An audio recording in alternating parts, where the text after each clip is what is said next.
Сәлеметсіздер ме оқушылар? 8-ші сынып алгебрасының ax квадрат плюс bx абсолюттік шамасына қосылған c тең 0, ax квадрат плюс x-тің абсолюттік шамасы мен b-ның көбейтіндісіне қосылған c тең 0 түріндегі теңдеулерді қарастырамыз. Оқушылар, бүгінгі сабақта сіздер ax квадрат плюс bx абсолюттік шамасына қосылған c тең 0 және ax квадрат қосылған x-тің абсолюттік шамасы мен b-ның көбейтіндісіне қосылған c тең 0 түріндегі теңдеулерді шешуді үйренесіздер. Еске түсірейік, модульдің анықтамасы x-тің абсолюттік шамасы тең болады x, егер x артық 0-ден x тең 0-ге, минус x, егер x кем 0-ден. Модульдің қасиеті a-ның абсолюттік шамасының квадраты тең болады a квадратқа. Модулі бар теңдеулердің қарапайым түрін қайталайық. Ол үшін сәйкестендіру кестесіне назар аударамыз. Функцияның абсолюттік шамасы тең b-ға, егер b кем 0-ден, b тең 0-ге, b артық 0-ден. Бұның жауаптарын сәйкестендіреміз.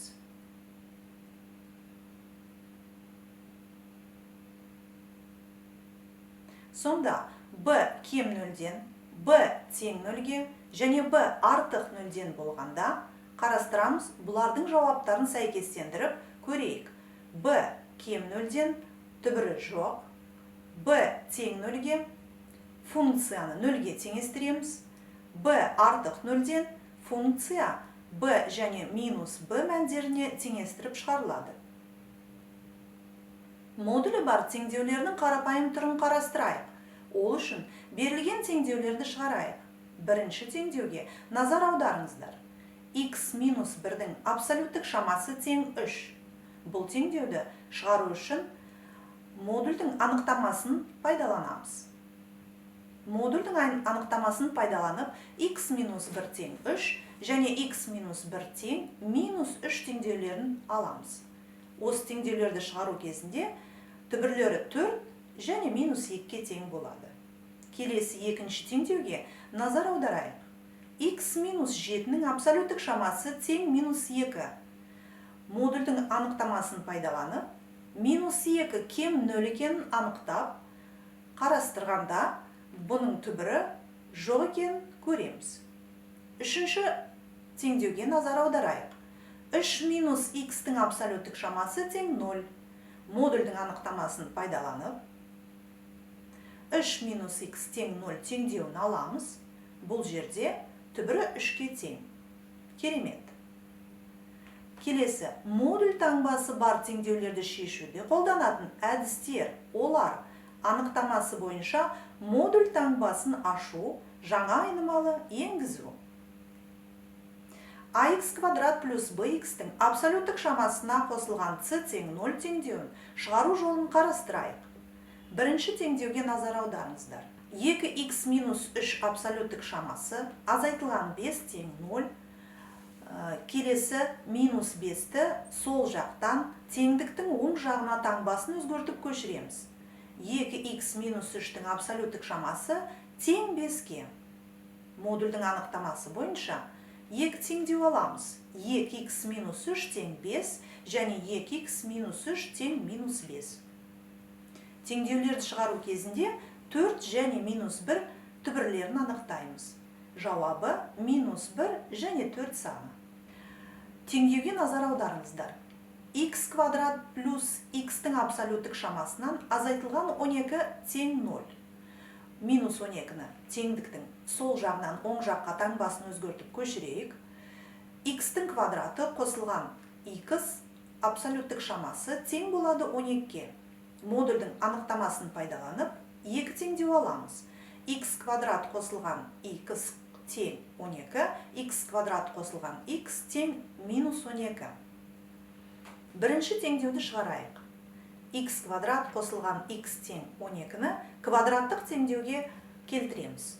Квадраттық теңдеудің түбірін тапқанда Вие теоремасын пайдаланып, минус 4 және 3 түбірін анықтаймыз. Екінші теңдеуге назар аударыңыздар. X квадрат қосылған x қосылған 12 тең 0, квадрат теңдеуін шығарғанда дискриминанты теріс 0-ден. Онда түбірі жоқ. Бұл теңдеудің жауабы -4 және 3. Келесі мысалды қарастырамыз. X минус 5-тен 3x плюс 1-дің абсолюттік шамасы тең 2. Модульдің анықтамасын пайдалана отырып, біз 2 теңдеу аламыз. X минус 5-тен 3x плюс 1 тең 2, x минус 5-тен 3x плюс 1 тең минус 2. Бұл берілген теңдеулерді шығарамыз. Бірінші теңдеудің шығарғанда түбірі -11-ге тең. Екінші теңдеуді шығарғанда түбірі 1,8-ге тең. Бөлшектің анықталу облысына назар аударып, жауабы -11 және 1,8-ге тең екенін көреміз. ax квадрат плюс x-тің абсолюттік шамасы мен b-ның көбейтіндісіне қосылған c тең 0 теңдеуінің шығару жолын қарастырайық. Ол үшін мына мысалды қарастырамыз. 2x квадрат минус x-тің абсолюттік шамасы мен 3-тің көбейтіндісінен азайтылған 2 тең 0. Модуль қасиеті бойынша мына теңдеуді аламыз.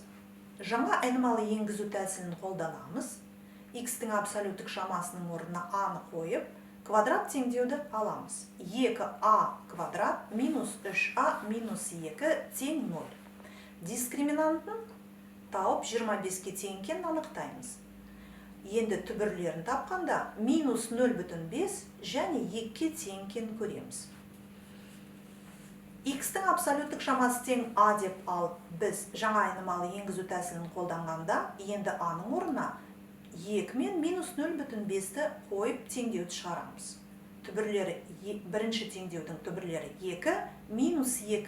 Екінші түбір модульдің анықтамасы бойынша минус 0,5 кем болады 0-ден, онда түбірі жоқ. Жауабы минус 2 және 2. Келесі мысал. Т квадрат минус t-ның абсолюттік шамасы мен 7-нің көбейтіндісіне қосылған 2 тең 0. Жоғарыда көрсетілген мысал бізде модульдің қасиеті бойынша мына теңдеуді аламыз. 3x квадрат минус 7x плюс 2 тең 0 квадрат теңдеуін аламыз. Квадрат теңдеуін шығарып көрейік. Дискриминанты 25, ол 0-ден артық, онда бұның түбірі 3-тен 1 және 2. Жоғарыда көрсетілген мысалға назар аударып, біз t-ның түбірлерін анықтаймыз. t-ның түбірлері мына берілген теңдеуде минус 3-тен 1, 3-тен 1, 2, минус 2. Бұл теңдеудің жауаптары минус 2, минус 3-тен 1, 3-тен 1 және 2. Бүгінгі тақырыпты бекіту үшін x минус 1-дің квадрат дәрежесі қосылған x минус 1-дің абсолюттік шамасынан азайтылған 2 тең 0 теңдеуін қарастырамыз. Модульдің қасиеті бойынша біз квадрат теңдеуді аламыз, жаңа айнымалы енгізу тәсілін қолданамыз. Жаңа айнымалы енгізу тәсілін қолдану арқылы біз a квадрат плюс a минус 2 тең a квадрат теңдеуін аламыз. Виет теоремасын қолданып біз оның түбірлерін анықтаймыз. Минус 2 және 1. Енді x минус 1-дің абсолюттік шамасы тең a. a-ның орнына минус 2 мен 1 санын енгізіп, мына теңдеулерді шығарамыз. Бірінші теңдеуде x минус 1 абсолюттік шамасы тең 1. Онда бұның түбірі 2 және 0. x минус 1 абсолюттік шамасы тең минус 2. Минус 2 кем болады 0-ден, онда бұның түбірі жоқ. Сонда бұл берілген теңдеудің түбірлері жауабы 0 және 2. Оқушылар, A, B, C деңгейлерін өздігінен шығаруға сіздерге табыс етіп отырмын. A деңгейінен 2x минус 1 абсолюттік шамасы тең 5-ке. B деңгейінен x квадрат қосылған x-тің абсолюттік шамасы мен 5-тің көбейтіндісіне қосылған 4 тең 0. C деңгейі x квадрат пен x-тің айырмасының квадраты минус x квадрат x пен айырмасының абсолюттік шамасы көбейтілген 5-ке қосылған 6 тең 0 теңдеулерін шығарыңыздар.